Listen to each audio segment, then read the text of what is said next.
Kathy Sutherland, and my title is Chief Operations Officer. I've been with CPC since August of 1995. It's actually kind of a funny story. When I interviewed on a Saturday, which is odd, we don't really do that. And it was kind of like I got called Friday night and interviewed on Saturday, and then I got a phone call on Monday saying, would I like to come and see what the job is all about? So I wasn't really hired, I was asked to come and see, so I said okay. And I ended up riding around in a truck with Maggie Malloy, who was the executive director, to centers delivering rugs. And the truck broke down, funny, and she started the day by introducing me as Kathy. My maiden name was Zupke. She said, this is Kathy Zupke. She's seeing if she wants to be the physical resources specialist. And by the end of the day and after the truck broke down, I was being introduced as Kathy Zupke. She's the new physical resources specialist. So, about taking the job, or were you still on the fence at that point? Well, everybody that I met people, and some of the people are still here today in terms of the people that were at the centers, and it was just, I mean, to me it said a lot if the executive director could get out and deliver rugs. You know, this is an organization where people are, you know, there's a good cause. The Head Start program is a really good program, and you have an executive director who's willing to get, you know, into the field and do things, and that says a little bit for me. So it was kind of a, you know, this could be cool. And all the, you know, you just see all the people, and everybody was really excited about Maggie coming out there, and they were really nice to me. So I thought, you know, this is a big company. I didn't realize how big it was until the next day, because then my start day was all staff day, so conference day.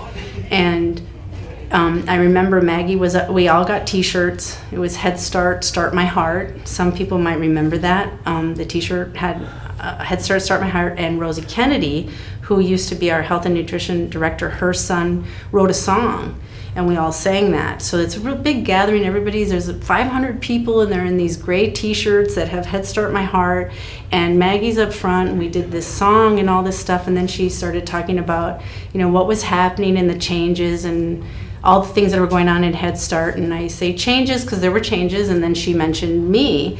She said, oh, and if you have any questions about buildings and grounds and starting up your centers, just call Kathy Zupke. And everybody in the room turned and, or at least it felt like everybody in the room turned and looked at me. You know, there I was in the back. It was my day one, you know, or day two, whatever it was. It was like, you know, day two technically, because I actually worked on day one, which was my day to see if I wanted to work here. So that was a little overwhelming, but you know, I'm still here, so you know, it's good. During that time, there was a lot of expansion money. They had from 91 to 94, the years before I started, there was about 10 new facilities that were built with expansion dollars, and we're kind of talking about expansion now. Well, then in 95, when I started, there were 5 new buildings. So part of my work was to make sure that the buildings got set up and they got all the supplies got delivered and everything was there, to make sure that they got licensed, to make sure that they had everything they needed to get started. In 1996, there were 4 new facilities. In 97, there were 2 new facilities, and those were out of town. They were Wilcox and Sierra Bonita, so that was a long ways to go. And then in 98, there were 4 new buildings, and that was Rio Rico, Pima, and a couple centers in town like Prince and another center. So in 99, there were 2 new facilities. Then in 99 and 2000, we bought this building. So we bought the admin building, and there was 2 major, or a 2-phase major renovation here in this building. And then in 2002, we did 2 more buildings, and that was Benson and Coronado. And then in 2003, we did 3 more buildings. So that's a lot of buildings. I mean, that's like a lot of construction. And that didn't even include some of the other projects that were going on that we did. We had our first go around with computers was in 96, when Maggie asked me to look at how we could connect HNS, because they were doing spreadsheets of all the child information, like when the children had immunizations, when they had their screenings, when they had their dentals, whatever. And if you think about that, there's 5-6 different people doing this, and it's on spreadsheets that you risk having deleting a line by mistake or something. So anyways, they were looking to do that.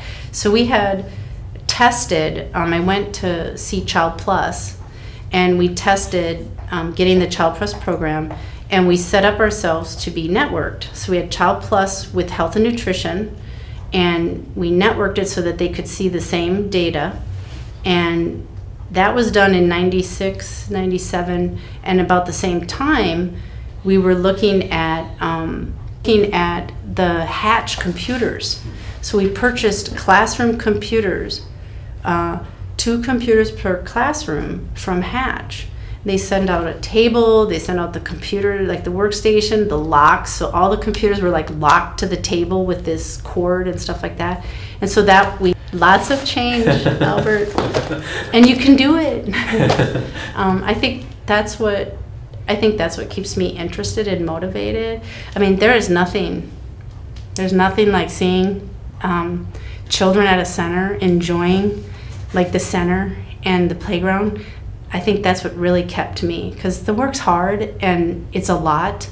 There's a lot to do, and it always seems like there's a lot going on, and there's a lot of changes, and there's a lot of ifs, because you're all dependent on, somebody's voting on whether or not we're going to be funded or not. And there's lots of requirements with very little money. And but to see children, happy and exploring, and the things that we can now produce that document what children are doing, it's amazing. And the parents at Policy Council night, over the years, as parents talk about how Head Start has impacted them and their family and their children, it's tear-jerking. And it's wonderful. I mean, it's not sad tears, it's happy tears, because they've really been impacted by the work that we all do, and it just makes a difference, as I think the slogan has said for many, many years. Head Start makes a difference. So seeing that is exciting. It's rewarding. It makes it worth coming in every day and seeing those things happen. And then I'm part of that building and growing something and seeing people do really wonderful things. So it's new and it's different. Time flies. It's like, wow, it just seems like yesterday that I was riding in the truck with Maggie, and now she's retired, and Erin's wonderful, and life is good, and there's going to be more changes, but it's still good. It's all good. Because you're compelled you want to come back, because every day everybody's doing wonderful things. I mean, there's always your challenges and the things that is like, oh my gosh, why? But then you turn around and you look at things like FAST. You look at things like, again, the Policy Council parents and their words of just of what they've experienced and how their life has been impacted, and children, from the littlest things like a growth chart. I actually supported the implementation of the growth charts plus, or whatever software that we had. We bought it back in 96 or 7, and you see the growth charts of the children and how when they came into Head Start and where they went. And I realized that some of that's just normal, but that visual of what that is and what people talk about in terms of how children they're growing, and or they're being connected with resources in the community that are helping them. And there's wonderful stories out there, and it sucks you in and keeps you there. And it's nice to know that we are like a benchmark. We are a benchmark of, and we are a center of excellence. And we've already have that acknowledgement from the OHS community. So we really are that, and that's based on what everybody does. Every employee at Child Parent Centers makes us what we are. And as we continue to improve and we continue to navigate our way through these changes, we're ahead of the rest most of the time, if not all the time. So that's pretty cool. Wow.